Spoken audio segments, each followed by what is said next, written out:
அதிமுகவின் இரு அணிகள் இணைப்பு பற்றி முடிவெடுக்க குழுக்கள் அமைக்கப்படும் என்று சட்டத்துறை அமைச்சர் சி வி சண்முகம் கூறியிருக்கிறார்.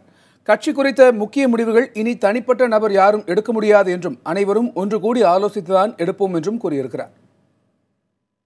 இப்போதான் அனைவரும் இப்போ கூடி பேச போகிறோம். கூடி பேசி அதுக்கான மேற்கொண்டு என்ன நடவடிக்கை அந்த நடவடிக்கையும் அது என்ன சொன்னமோ அதை செயல்படுத்துவதற்கான குழுக்களை அமைச்சு என்னென்ன செய்யணும், எப்படி பண்ணணும், யாரை குழுவில் போகணும் இனிமேல் தான் கலந்து பேசி முடிவு செய்து மறுபடியும் அனைத்து அமைச்சர்களும் ஒன்று சேர்ந்து எல்லாரும் சேர்ந்து பேசி முடிவு எடுக்கிறதா. கலந்து இதுமாரி தனிப்பட்ட ஒருவர் முடிவெடுக்கிறதுலாம் இல்லை.